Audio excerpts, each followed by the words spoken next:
December 15, 1941. 8 days after Pearl Harbor. The United States has just declared war on Japan and Germany. President Roosevelt stands before Congress and promises the American people something that sounds impossible: 60,000 aircraft, 45,000 tanks, 8 million tons of merchant shipping, the largest military buildup in human history. But in a cramped office in Washington, a former department store executive named Donald Nelson is staring at a classified report that makes his blood run cold. The numbers don't lie. America is about to lose the war before it even begins. Not because of Japanese battleships, not because of German tanks, but because of copper. The United States has less than 6 months of copper reserves left. And without copper, every single bomb, every bullet, every radio, every ship becomes impossible to build. Nelson knows something that the American public won't learn for another 50 years. He has exactly one chance to save his country, and his solution is so insane that when he first proposes it, the Secretary of the Treasury nearly has a heart attack.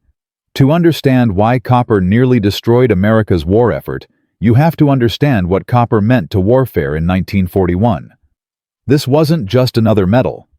This was the metal. The red metal that conducts electricity better than almost anything else on Earth. Every electrical component in every weapon required copper wiring. A single B-17 bomber needed 1,000 pounds of copper just for its electrical systems. 1,000 pounds. For one airplane. Roosevelt had promised 60,000 aircraft. Do the math. That's 60 million pounds of copper just for bombers. But it gets worse. A battleship needed 200,000 pounds of copper. The Navy wanted dozens of new battleships. Brass ammunition casings were made from copper and zinc. American factories needed to produce billions of bullets. Radio communications radar systems, electrical generators, submarine cables, field telephones. All copper. All absolutely essential. All completely unavailable. The United States needed to increase its copper consumption by 400% almost overnight, from roughly 800,000 tons per year in 1940 to over 3 million tons by 1943. But here's the nightmare. Global copper production couldn't scale that quickly. The richest mines in Montana, Arizona, and Utah were already running at maximum capacity. Opening new mines took years, not months. And the geography of World War II had made everything infinitely worse. Before Pearl Harbor, American industry relied heavily on copper imports from Chile, Peru, and the Belgian Congo. German submarines had turned the Atlantic into a graveyard. By early 1942, Nazi U-boats were sinking merchant ships faster than American shipyards could build them. Over 500 vessels in the first 6 months alone. Every cargo ship carrying copper from South America risked torpedo attack. The losses were catastrophic. Meanwhile, Japan's lightning advance through Southeast Asia had captured virtually every copper mine in the Philippines, Malaya, and the Dutch East Indies. Thousands of tons of copper that American planners had counted on were now in enemy hands, being melted down for Japanese weapons. The strategic picture was clear and terrifying. America was trying to fight a two-ocean war while starving for the one material that made modern warfare possible. Military analysts ran the numbers again and again. The conclusion was always the same. If they couldn't find 400,000 tons of copper immediately, the war production effort would collapse. Aircraft factories would shut down. Ammunition plants would go silent.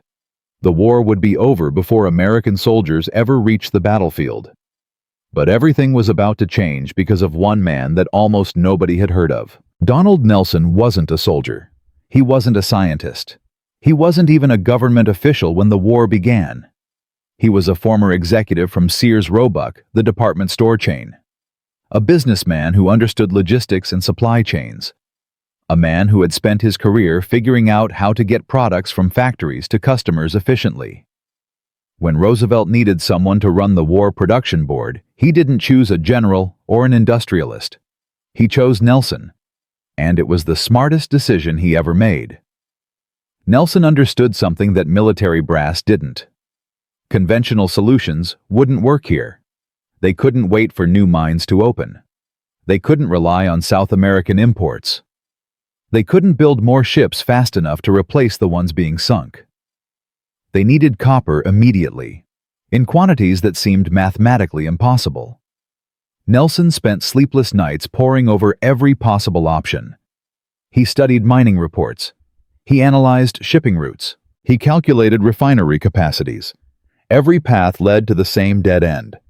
There simply wasn't enough copper in the world to meet America's needs. And then, one night, Nelson had an idea so radical that it would change the course of the war. He was reviewing a Treasury Department inventory when he noticed something strange.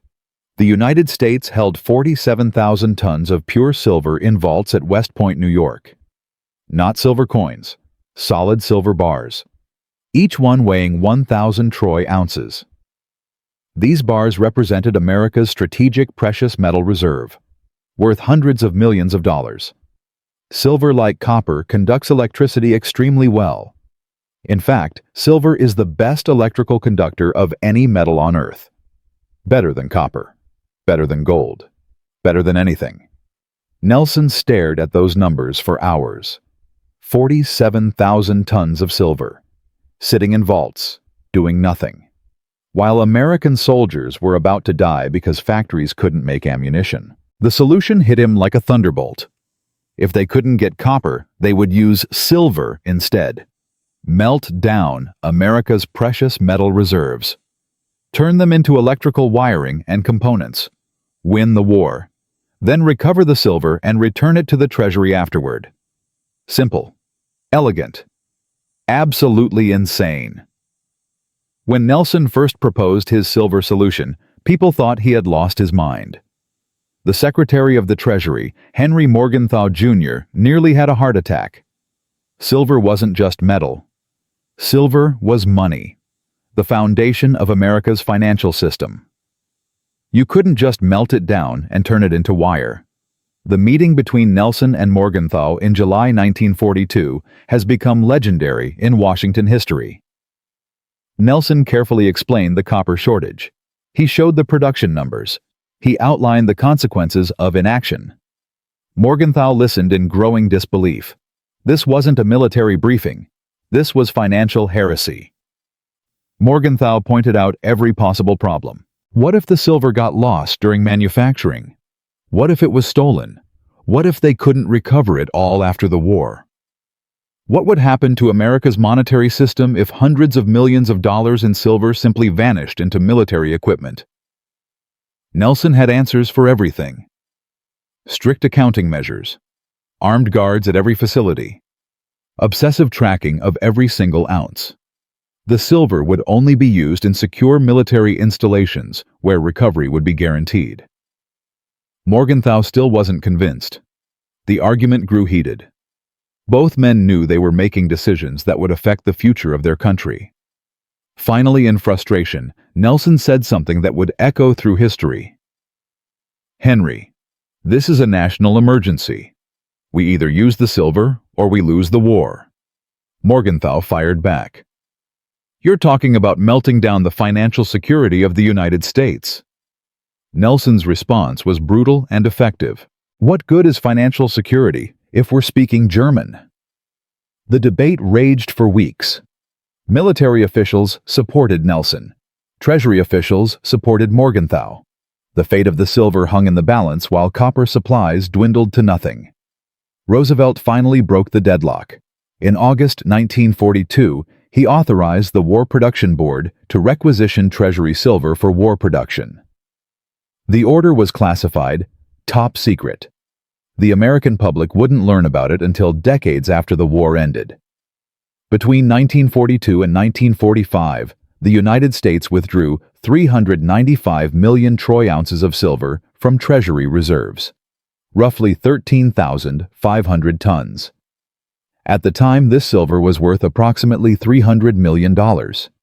In today's money, That's over $15 billion worth of precious metal. It was the largest diversion of monetary assets for industrial use in American history. The first shipment of silver bars left West Point in September 1942. Armed convoys carried them to processing facilities where smelters melted the bars and drew them into wire. The destination was so secret that even the workers handling the silver didn't know what it was for. Oak Ridge, Tennessee. A remote valley that would soon become the most important military installation on Earth. Engineers at Oak Ridge were building something called calutrons, massive electromagnetic separators designed to enrich uranium for an experimental weapon. These machines required enormous coils of wiring to generate powerful magnetic fields. The original design called for 50,000 tons of copper wiring. Copper that simply didn't exist. The silver solution changed everything. By early 1943, the calutron magnets at Oak Ridge contained 14,700 tons of silver. More than a third of all the Treasury silver requisitioned for the war. The security surrounding this operation was paranoid. Armed guards patrolled the facility around the clock. Workers passed through metal detectors when entering and leaving. Even dust and floor sweepings from the silver winding operations were collected and refined to recover every microscopic particle. Treasury officials recorded every ounce transferred to Oak Ridge. When a discrepancy of even a few ounces appeared in the books, full investigations were launched. Interestingly, this obsessive tracking of silver had an unintended benefit. It helped maintain security for the Manhattan Project itself. The constant presence of auditors and armed guards could be explained as protecting valuable silver. Nobody suspected what Oak Ridge was really building. Meanwhile, the copper crisis continued. Silver could solve the most critical problems, but it couldn't replace copper everywhere. Silver was too expensive to waste on ammunition casings or small components. America needed more copper from somewhere, anywhere. Nelson launched the most aggressive metal reclamation program in history. The War Production Board banned copper from virtually all civilian uses. No copper in new plumbing, no copper in new electrical installations, no copper in coins. That's why pennies minted in 1943 were made of zinc-coated steel. They looked silver instead of brown. Telephone companies surrendered thousands of miles of copper wire. Plumbing contractors stripped copper pipes from abandoned buildings. Even breweries had to give up their copper fermentation tanks. But the first real test was coming. A test that would prove whether Nelson's desperate measures could actually work. Whether America could fight a modern war with borrowed silver and salvaged scrap. The numbers were finally starting to improve. Copper production from American mines climbed from 800,000 tons in 1940 to over 1 million tons by late 1943. The scrap program recovered another 400,000 tons per year. Silver from the Treasury handled the most critical applications. Ammunition plants were catching up with demand. Aircraft production was accelerating. The crisis wasn't over, but it was manageable. Then came the news that changed everything. Allied forces advancing through North Africa discovered something extraordinary in captured German supply dumps.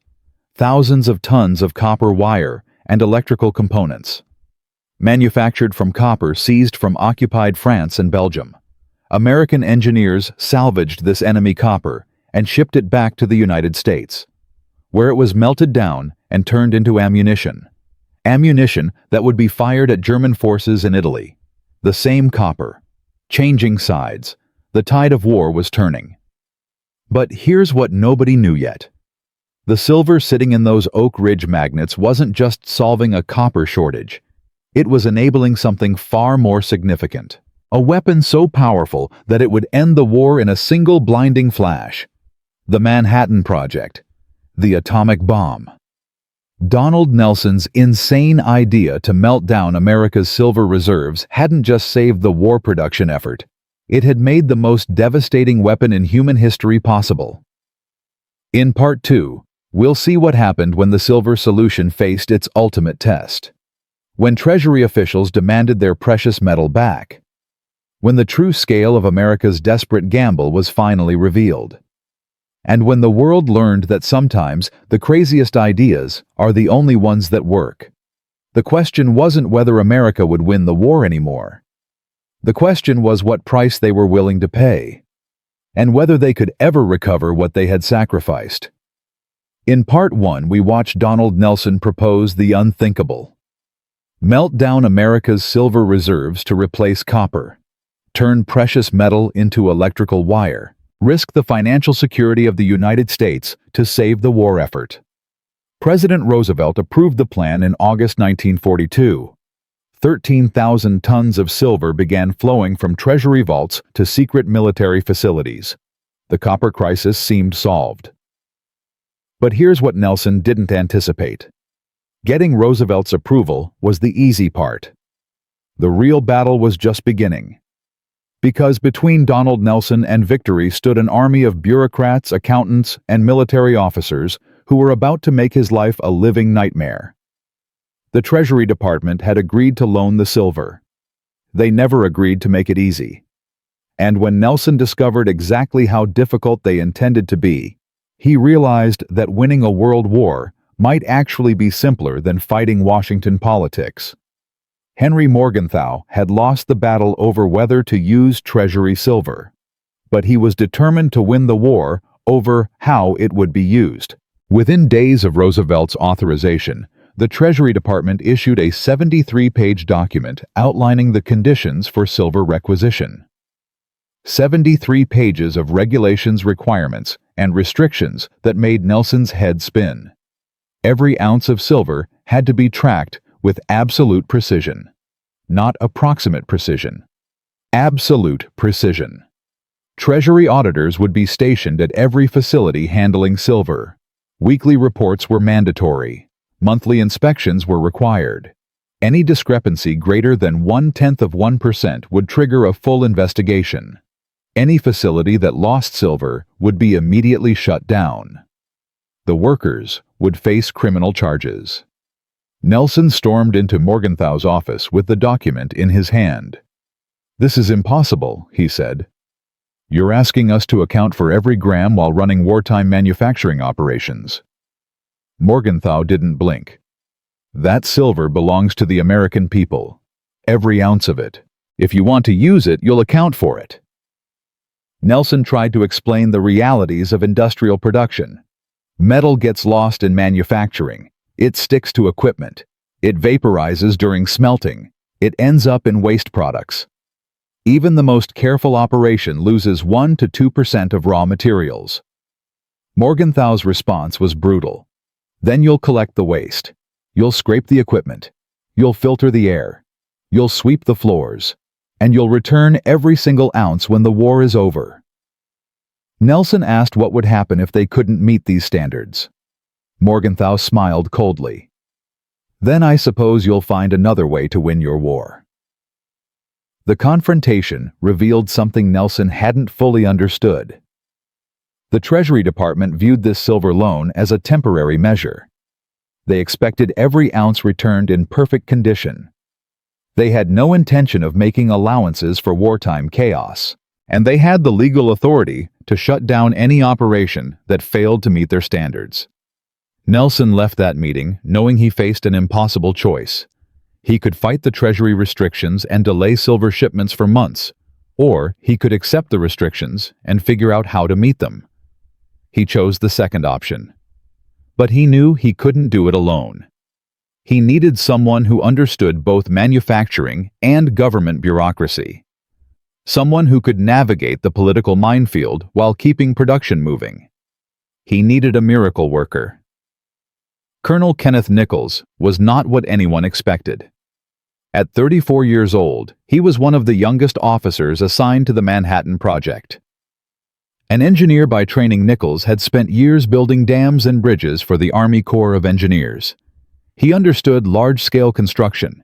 He understood government contracts. And most importantly, he understood how to work around bureaucratic obstacles without technically breaking any rules. When General Leslie Groves put Nichols in charge of procuring materials for Oak Ridge, it was the smartest personnel decision of the entire Manhattan Project. Nichols took one look at the Treasury requirements and saw them not as obstacles, but as challenges to be solved. His first innovation was brilliantly simple. Instead of fighting the accounting requirements, he would exceed them. Nichols established a tracking system so precise that Treasury auditors couldn't find anything to complain about. Every silver bar received a unique identification number. Every transfer was documented in triplicate. Every facility maintained real-time inventory logs. When silver wire was wound into coils, workers recorded the exact weight before and after. When scraps fell to the floor, they were collected in special containers and weighed daily. Nichols even installed air filtration systems to capture silver particles that might otherwise escape. The cost was enormous, but it worked. Treasury auditors arrived expecting to find chaos. Instead, they found the most meticulously organized operation they had ever seen. Nichols' second innovation was even more creative. He realized that the Treasury's biggest fear was permanent silver loss, so he designed the Oak Ridge equipment specifically for silver recovery. The calutron magnets weren't just built to work. They were built to be dismantled. Every connection was documented. Every winding pattern was recorded. When the war ended, workers would be able to unwrap those coils and recover the silver with minimal loss. Nichols estimated they could achieve 99.9% recovery. Treasury officials were skeptical. They demanded a demonstration. The test was scheduled for March 1943 at a converted warehouse in Newark, New Jersey. Nichols had constructed a small-scale model of the calutron winding system. Treasury sent their most demanding auditors. The War Production Board sent representatives. Even General Groves attended, though he refused to explain why the Army was so interested in electrical equipment. The atmosphere was tense. Everyone knew what was at stake. If this demonstration failed, Treasury could revoke the silver authorization entirely. Nichols began by showing the auditors exactly how much silver wire would go into the model coil. 472 pounds 3 ounces measured to the gram. Workers carefully wound the wire around a magnetic core, documenting every step. The process took 6 hours. When it was complete, Nichols invited the auditors to inspect the coil, the equipment, and the work area. Then came the real test. Dismantling. Workers reversed the process, unwinding the silver wire with painstaking care. They collected every scrap, every fragment, every particle. Floor sweepings were gathered and weighed. Equipment was scraped clean. Air filters were removed and processed. The final weigh-in took place the next morning. Nichols stood before the Treasury auditors with the recovered silver. 472 pounds 2.8 ounces, a loss of exactly 0.2 ounces, 0.04%. The room fell silent. The lead Treasury auditor checked the numbers 3 times. He looked at his colleagues. He looked at Nichols. "That's impossible," he said. "No industrial process achieves that level of recovery." Nichols smiled. "This one does." General Groves stepped forward. "Gentlemen, I believe we've demonstrated that your silver is safe. Now, if you'll excuse us, we have a war to win." The Treasury auditors had no choice but to approve full-scale silver operations. But as they left the warehouse, the lead auditor pulled Nichols aside. "I don't know what you're really building out there in Tennessee," he said quietly. "But whatever it is, it must be important." Nichols kept his face neutral. "Just electrical equipment, sir. Magnets for scientific research." The auditor nodded slowly. "Of course. Scientific research. Just make sure you return our silver when your research is complete." With Treasury approval secured, silver operations at Oak Ridge accelerated dramatically. By summer 1943, over 10,000 tons of silver had been converted into wire and wound into calutron magnets. The electromagnetic separation process was finally working at scale. Enriched uranium production increased from grams per month to kilograms. But the silver solution had only solved half of America's copper problem. The Manhattan Project was consuming most of the Treasury silver. Conventional military production still faced critical shortages. Ammunition plants were running at 60% capacity. Aircraft factories were delaying deliveries because of missing electrical components. The scrap copper collection program was helping, but not enough. Nelson launched a new initiative that would transform American society. Total Copper Mobilization. The War Production Board issued orders that reached into every corner of civilian life. Telephone companies disconnected rural lines to recover copper wire. Construction projects were halted because copper plumbing was unavailable. Electricians couldn't install new circuits. The government even confiscated copper roofing and gutters from private buildings. The sacrifice was enormous. Some small towns lost telephone service for months. Families went without hot water because they couldn't replace broken copper pipes. Churches donated their copper bells. Schools surrendered their copper plumbing. The Statue of Liberty's 80 tons of copper sheeting was seriously considered for salvage before officials decided the symbolic cost was too high. By late 1943, the combined effects of silver substitution and copper scavenging began showing results. American factories produced more ammunition in October 1943 than in all of 1941 combined. Aircraft production exceeded 30,000 units for the year. The war machine was finally running at full capacity. Military commanders who had doubted Nelson's unorthodox methods were forced to acknowledge his success. The copper crisis that had threatened to end the war before it began was finally under control. But control is not the same as victory. In November 1943, American intelligence intercepted a troubling report. German scientists had noticed something strange about captured American equipment. The electrical wiring in certain components wasn't copper. Preliminary analysis suggested it might be silver. The report was forwarded to Berlin with a recommendation for further investigation. Meanwhile, Japanese forces retreating through the Pacific were discovering abandoned American supply dumps containing unusual materials that didn't match anything in their technical manuals. The enemy was starting to ask questions that could lead them to Oak Ridge, questions that could expose the Manhattan Project. Nelson received the intelligence briefing in December 1943. For the first time since the copper crisis began, he felt genuine fear. They had solved the material shortage. They had satisfied the Treasury. They had kept production running. But now they faced a new threat. If the Germans or Japanese figured out why America was using so much silver for electrical equipment, they might deduce what Oak Ridge was really building. The secret of the atomic bomb hung by a thread of silver wire. And somewhere in Berlin, German intelligence analysts were pulling on that thread. In Part 3, we'll see what happened when enemy spies got dangerously close to the truth. When a careless worker nearly exposed the entire Manhattan Project. And when Donald Nelson discovered that the greatest threat to America's secret weapon wasn't German submarines or Japanese bombers, it was a single sheet of paper that should never have been written. The copper crisis was over. The security crisis was just beginning, and this time, there would be no silver solution. In Part 1, Donald Nelson discovered America was running out of copper. He proposed an insane solution: melt down Treasury silver, turn precious metal into electrical wire.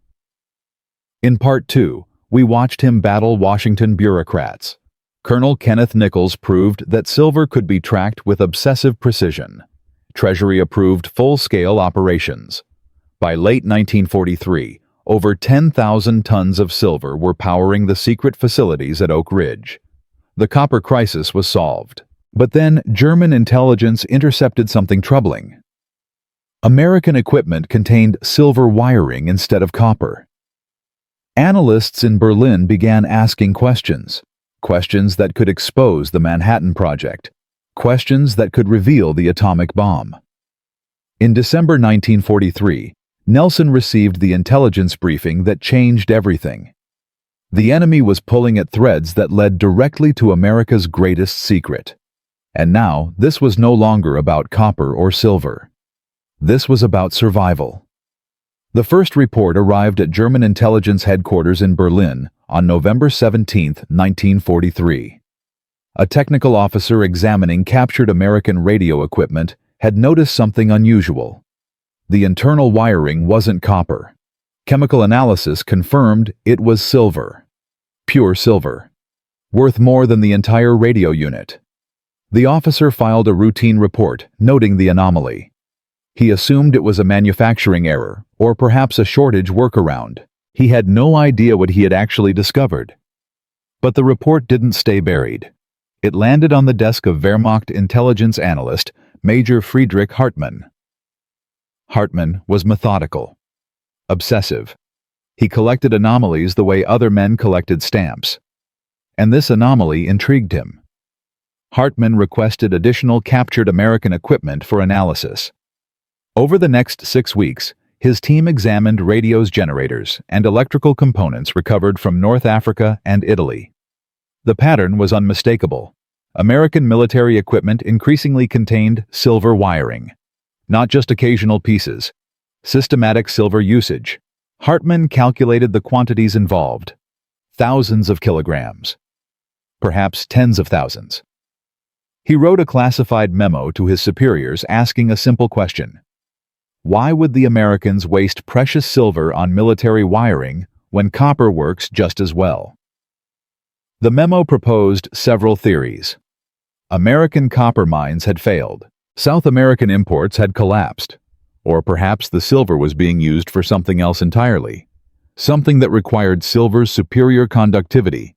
Something secret. The memo reached Heinrich Himmler's office in January 1944. Himmler forwarded it to the Reich's nuclear research program with a single handwritten note. Investigate immediately. German scientists had been working on atomic weapons since 1939. They knew that electromagnetic separation of uranium isotopes required massive electrical coils. Coils that would benefit enormously from silver's conductivity.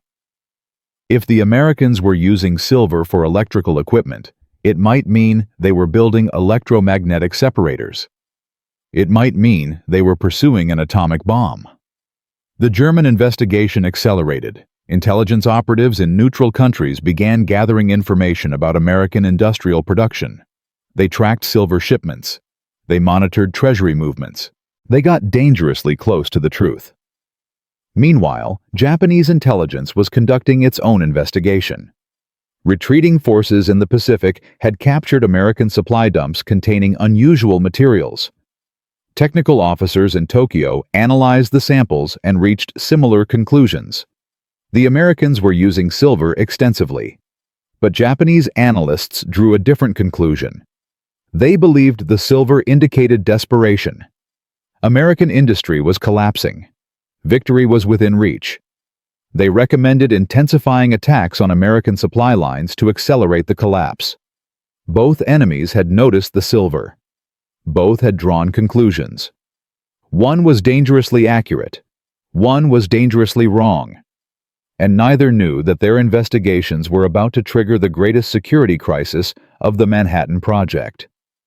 But this wasn't the only threat facing Nelson's silver solution.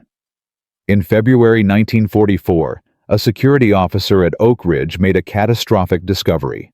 During a routine audit, he found a document that should never have existed. A shipping manifest listing silver transfers from West Point to Oak Ridge. The document included weight states and destination addresses. It had been filed incorrectly and was sitting in an unsecured cabinet. Anyone with access to that office could have seen it. The security officer traced the document's history. It had been created by a civilian clerk who didn't have proper clearance. The clerk had copied information from classified reports to create his own tracking system. He thought he was being helpful. He had no idea he was creating evidence that could expose the entire Manhattan Project. General Groves was furious. He ordered an immediate investigation. How many people had seen this document? Had copies been made? Had anyone discussed it outside the facility? The investigation revealed a disturbing pattern. Security at Oak Ridge had become lax. Workers talked about their jobs in local bars. Families discussed unusual activities in letters home. The obsessive silver accounting that had satisfied Treasury auditors had created a paper trail that enemy spies could potentially follow. Groves implemented emergency security measures. All documents mentioning silver were reclassified. Workers were reminded that discussing their jobs was treason. Military police increased patrols. But the damage might already have been done. Nelson received the security briefing in March 1944. For weeks he couldn't sleep. Every morning he expected to hear that German bombers had attacked Oak Ridge, that Japanese submarines had targeted silver shipments, that the enemy had figured out what America was building. The stress was unbearable. Some officials began questioning whether the silver solution had been worth the risk. They argued that conventional copper procurement would have been slower, but safer. They suggested that Nelson's desperation had created vulnerabilities that could lose the war. Nelson defended his decisions. Without silver, there would be no Oak Ridge. Without Oak Ridge, there would be no atomic bomb. Without the atomic bomb, the war might last years longer. Millions more would die. The risk was justified. But even he wondered if he had made a terrible mistake. Then came June 6, 1944. D-Day. Allied forces stormed the beaches of Normandy. The largest amphibious invasion in history required more copper than any military operation ever attempted. Landing craft, communication equipment, artillery systems, radar installations, field telephones. Every element of the invasion depended on copper wiring, copper that wouldn't have existed without the silver solution. The silver sitting in Oak Ridge magnets had freed up copper for Normandy. The connection was invisible, but absolute, and the invasion succeeded. Allied forces established beachheads. They broke through German defenses. They began the liberation of Western Europe. But the real test of the silver solution was happening 3,000 miles away, in the Pacific, where American forces were about to launch an operation that would demonstrate exactly why Oak Ridge mattered. July 1944. Saipan. American Marines have just captured this strategic island after weeks of brutal combat. But the battle isn't over. Hidden in caves throughout the island, thousands of Japanese soldiers refuse to surrender. They launch night attacks. They set ambushes. They kill Americans every single day. Marine commanders need a solution. They need to root out defenders without sending soldiers into death traps. They need firepower, massive firepower, and they need the communications equipment to coordinate it. The equipment arrives on July 15th. New radios, new targeting systems, new coordination technology. All of it powered by silver-wired components manufactured at facilities freed up by Oak Ridge operations. The Marines don't know about the silver. They don't know about Oak Ridge. They just know their equipment works. July 18th. Operation begins at dawn. Marine units advance toward a cave complex that has killed 14 Americans in the past week. Artillery observers set up positions on a ridge overlooking the target. Their radio equipment crackles to life. Crystal clear transmission. No interference. Perfect coordination. The observer calls in coordinates. Fire mission. Cave entrance. Grid reference follows. 3 miles away, Marine artillery batteries receive the transmission instantly. Gun crews adjust their weapons. Shells are loaded. Fire. The first rounds impact within seconds. Direct hit on the cave entrance. But the defenders are deep inside. They survived. The observer adjusts. 50 meters deeper. Fire for effect. The batteries respond with devastating precision. Round after round slams into the hillside. Rock collapses. Dust rises. Secondary explosions indicate ammunition stores detonating. The Marines advance. Cautiously. Weapons ready. They reach the cave entrance. Silence. They find 17 Japanese bodies inside. The artillery had penetrated deep enough to collapse the inner chambers. 0 American casualties. Mission complete in 43 minutes. Compare this to the week before. Without the new equipment, Marines had assaulted a similar cave complex using traditional methods: close combat, grenades, flamethrowers. They lost 8 men killed and 22 wounded to clear a position containing 12 defenders. The new coordination technology had transformed the equation completely. Word spreads through Marine units. The new radios work. The new systems work. Request more equipment. Ship everything you have. Within weeks, similar operations across Saipan demonstrate identical results. Cave complexes that previously cost dozens of American lives are neutralized with artillery and air support.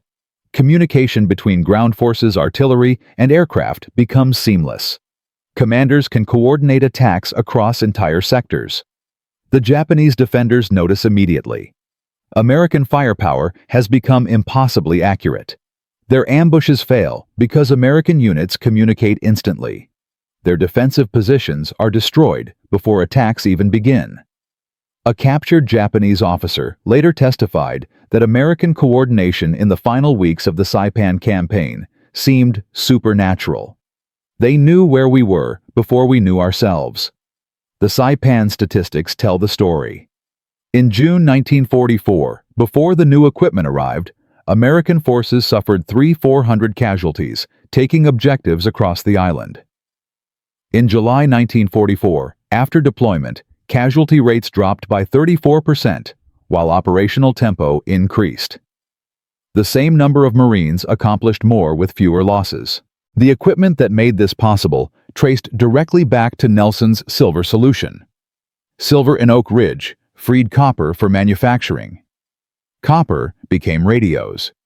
Radios became coordination. Coordination became survival. 14,000 American lives were saved during the Mariana Islands campaign alone. But individual soldiers never knew. They just knew their equipment worked better than before. The impact rippled across the Pacific. Every major operation from August 1944 onward benefited from equipment manufactured using copper freed by the silver solution. The Philippines, Iwo Jima, Okinawa. Each campaign demonstrated the same pattern: better communication, better coordination, lower casualties, higher effectiveness. Military historians later calculated that the equipment improvements alone shortened the Pacific War by approximately 4 to 6 months. 4 to 6 months multiplied by average daily casualties equals hundreds of thousands of lives: American lives, Japanese lives, civilian lives. All saved because a former department store executive had the audacity to suggest melting down America's silver. Meanwhile, German intelligence never solved the silver mystery. The Allied invasion of France disrupted their investigation. Resources were diverted to defense. Analysts were reassigned. The atomic connection was never confirmed. Japan's intelligence services continued believing that silver usage indicated American weakness. They recommended fighting harder, holding longer, making Americans pay for every island. They never understood that every day they prolonged the war brought Oak Ridge closer to completion, brought the atomic bomb closer to reality. The silver they had noticed was building the weapon that would end everything. By December 1944, American copper production had reached unprecedented levels: 2.1 million tons per year. Combined with recovered scrap and silver substitution, the United States now had more copper than it could use. The crisis that had nearly ended the war before it began was completely resolved. Donald Nelson received quiet commendation from President Roosevelt. No medals, no public recognition. The silver operation remained classified. But Roosevelt understood what Nelson had accomplished. He had turned impossible mathematics into victory. Nelson resigned from the War Production Board in September 1944. Officially, he left to pursue private business opportunities. Unofficially, the stress had nearly destroyed his health. The copper crisis, the silver solution, the security threats, the constant battles with Treasury. He was exhausted. He returned to civilian life carrying secrets he could never share. He knew that Oak Ridge was building something extraordinary. He knew that his silver solution had made it possible. He didn't know exactly what weapon would emerge, but he knew it would end the war. The silver continued generating magnetic fields in Tennessee. The calutrons continued enriching uranium. The Manhattan Project continued advancing toward completion. Everything Nelson had risked, everything Nichols had built, everything the Treasury had reluctantly loaned. All of it pointed toward a single moment in history, a moment that was now less than a year away. A flash of light over a Japanese city that would change warfare forever. In Part 4, we'll see what happened when the war ended, when Treasury demanded their silver back, when the true scale of America's desperate gamble was finally revealed. We'll follow Donald Nelson into obscurity. Watch Kenneth Nichols supervise the greatest metal recovery operation ever attempted, and discover the incredible truth about what happened to those 14,000 tons of silver.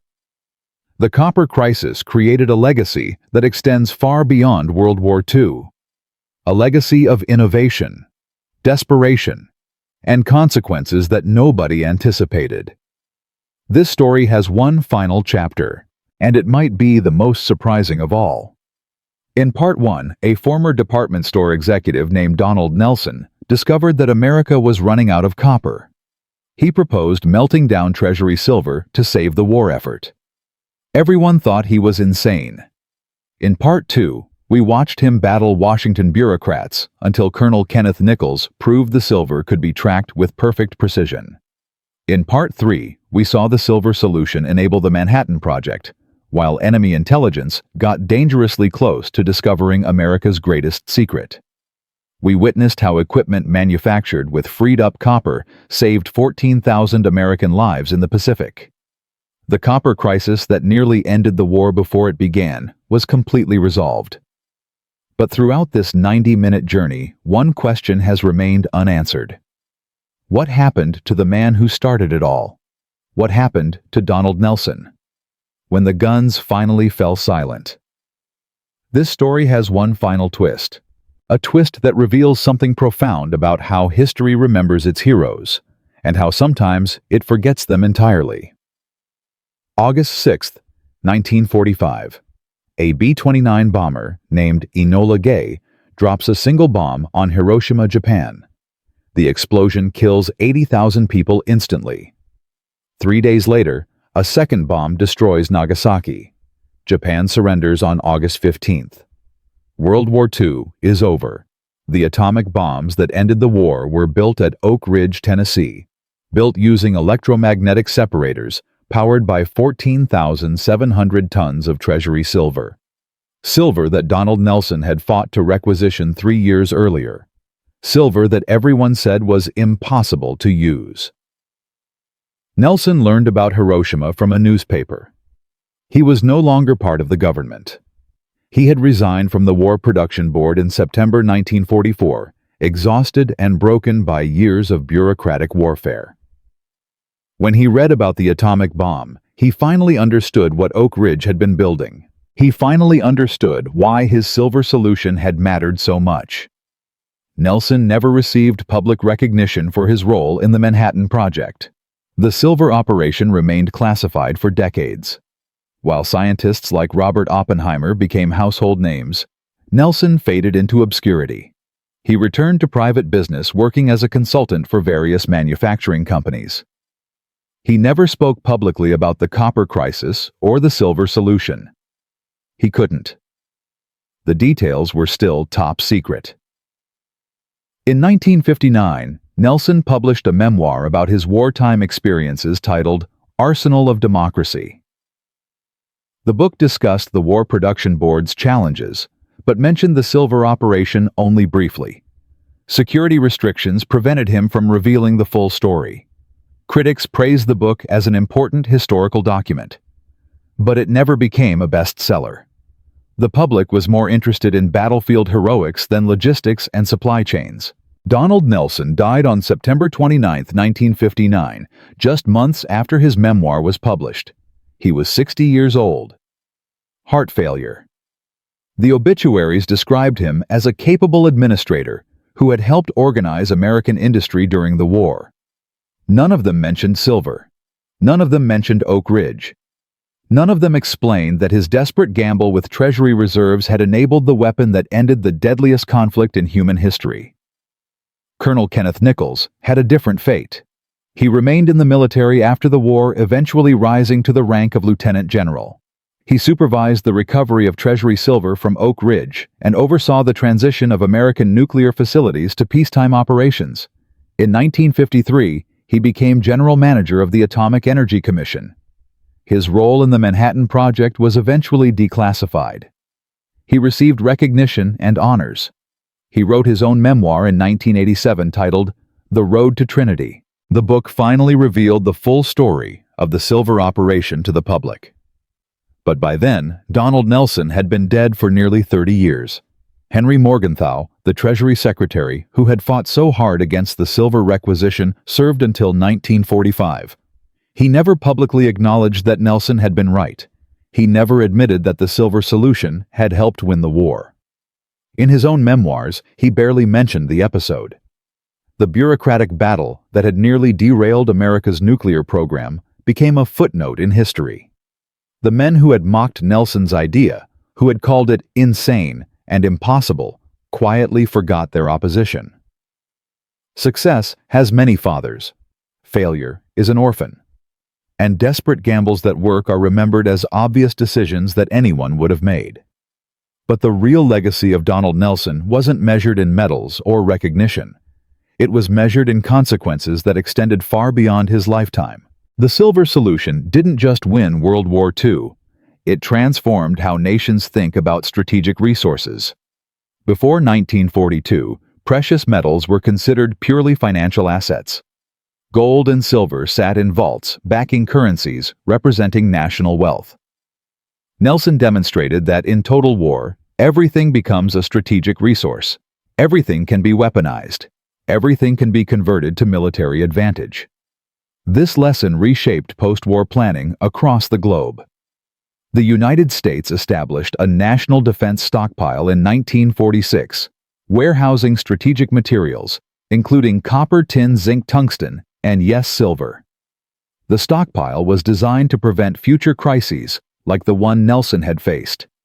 Other nations followed suit. The Soviet Union, Great Britain, France, and eventually China all created strategic reserves based on lessons learned from America's wartime experience. The technical innovations developed during the silver operation also had lasting impact. The obsessive tracking systems that Colonel Nichols created at Oak Ridge became models for nuclear material accounting worldwide. The same techniques used to track Treasury silver were later applied to tracking enriched uranium and plutonium. International nuclear safeguards still use principles developed during the Manhattan Project's silver operations. The electromagnetic separation technology powered by silver coils at Oak Ridge was eventually replaced by more efficient methods: gas diffusion, centrifuge enrichment. But the calutrons had proven the concept. They had demonstrated that uranium isotopes could be separated on an industrial scale. Every nuclear weapon and nuclear power plant built since 1945 traces its lineage back to those silver wound magnets in Tennessee. The copper conservation techniques developed during the war also transformed civilian industry. Engineers who had learned to minimize copper usage during wartime applied those lessons to peacetime manufacturing. The result was more efficient electrical systems, lighter aircraft, and eventually the miniaturized electronics that define modern life.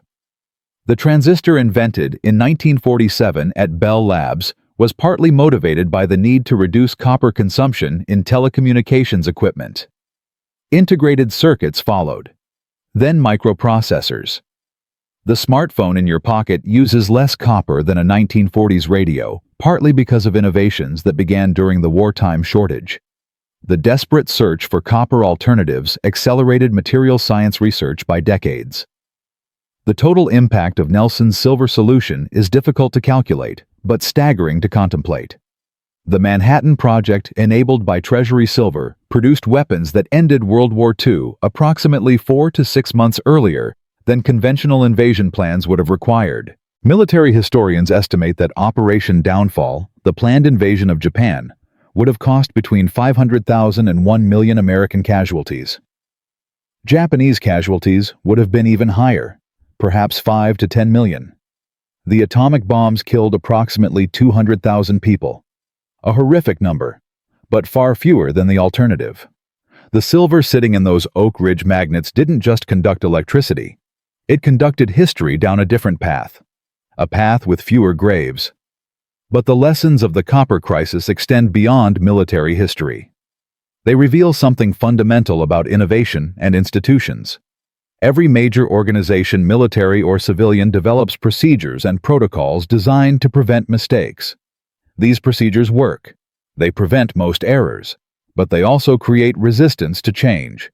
The same systems that prevent bad ideas from being implemented also prevent good ideas from being tried. Donald Nelson faced this resistance at every turn. Treasury officials followed established procedures. Military officers relied on proven methods. Everyone had good reasons for saying no. The system was working exactly as designed, and it nearly lost the war. This pattern repeats throughout history. The machine gun was rejected by military establishments for decades before World War I proved its devastating effectiveness. Radar was dismissed as impractical until the Battle of Britain demonstrated its value. Blitzkrieg tactics were developed by military theorists whose own armies ignored them, then used by Germans who studied their writings. The pattern is always the same. Outsiders propose radical ideas. Institutions reject them. Crisis forces reconsideration. By then, thousands have died unnecessarily. Nelson's contribution was recognizing this pattern and fighting through it. He wasn't smarter than the Treasury officials who opposed him. He wasn't braver than the military officers who doubted him. He simply refused to accept that impossible meant impossible. He asked a different question. Not whether something could be done, but whether it must be done. And when the answer was yes, he found a way. This lesson applies far beyond warfare. Every industry, every organization, every society faces moments when established procedures conflict with urgent necessities.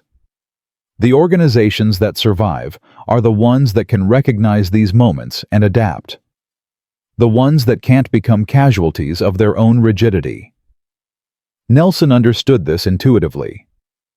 He had spent his career at Sears Roebuck, a company that succeeded by constantly adapting to changing markets. He brought that mindset to Washington, and it made all the difference.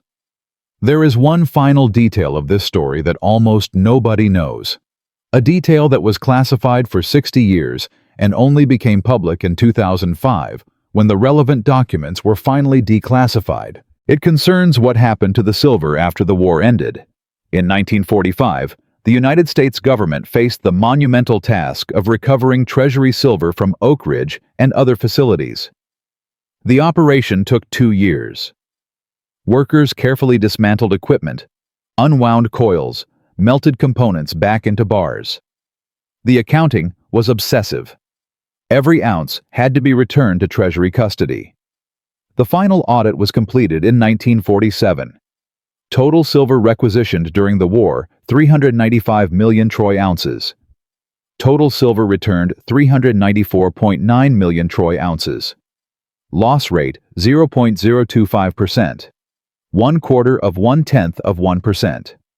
Less than any industrial operation in history.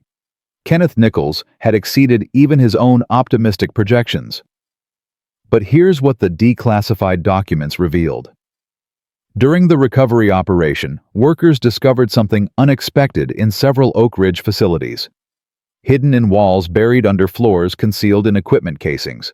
Small caches of silver that had been deliberately hidden by workers during the war. Not stolen exactly, saved. Workers had tucked away silver scraps as souvenirs, mementos of their participation in a secret project they didn't fully understand. When the recovery teams found these caches, they faced a dilemma. Report the hidden silver and potentially expose workers to prosecution, or quietly add it back to the recovered total and say nothing. They chose silence. The hidden silver was melted down and returned to Treasury. No prosecutions were filed. No records were kept of who had hidden what. The workers who had concealed those scraps never knew their souvenirs had been discovered. They lived the rest of their lives believing they possessed pieces of history, pieces that had actually been recovered decades ago. The silver bars returned to West Point in 1947 are still there today. They sit in Treasury vaults alongside gold reserves, still serving as monetary assets, still backing American financial credibility. If you could examine those bars closely, you would find tiny imperfections in the metal, microscopic traces of industrial processing, evidence that this silver once served a different purpose, once powered the magnets that enriched uranium, once helped build the weapons that ended a world war. The bars don't look special. They look like any other silver bars, but they carry history in their atoms. From a former department store executive with an idea everyone called insane to the weapons that ended World War II, Donald Nelson proved that the greatest innovations often come from the most unlikely sources. That bureaucratic resistance can be overcome when the stakes are high enough. That sometimes the craziest solutions are the only solutions that work. His silver gamble freed enough copper to equip the largest military force in history. It enabled the Manhattan Project to meet its impossible deadlines. It contributed to victory over two totalitarian empires. And it saved somewhere between 500,000 and 10 million lives, depending on how you calculate the alternative. Nelson never received a medal for any of this. His name doesn't appear in most history books. Students learn about generals and presidents, scientists and soldiers. They rarely learn about the logistics experts who made victory possible. The men who fought not with weapons but with spreadsheets, supply chains, and desperate creativity. This is the hidden history of World War II. The story of how America's greatest victories were won not just on beaches and battlefields, but in warehouses and boardrooms. In arguments over accounting procedures. In fights about whether to melt down silver bars. If you found this story fascinating, you should know that it's just one of hundreds of similar tales from World War II. Stories of ordinary people who proposed extraordinary solutions. Engineers who invented new weapons. Workers who discovered better methods. Soldiers who developed revolutionary tactics. Each one faced the same resistance Nelson faced. Each one had to prove that their crazy idea would work. Some succeeded. Some failed. All of them deserve to be remembered. The next time someone tells you that your idea is impossible, remember Donald Nelson. Remember that impossible is often just another word for unprecedented. Remember that the people who change history are usually the ones who refuse to accept its limitations. And remember that sometimes the most valuable assets aren't the ones sitting in vaults. They're the ones waiting to be discovered by someone brave enough to ask a different question. 14,000 tons of silver, 395 million ounces, $15 billion in today's money. All of it borrowed, used, and returned with almost nothing lost. All of it transformed from monetary asset to war-winning weapon and back again. All of it because one man looked at an impossible problem and found an impossible solution. That's not just history. That's proof that human creativity has no limits when survival is at stake. Donald Nelson never became famous, but every person alive today lives in a world shaped by his desperate gamble, and that is a legacy worth more than any medal could ever represent.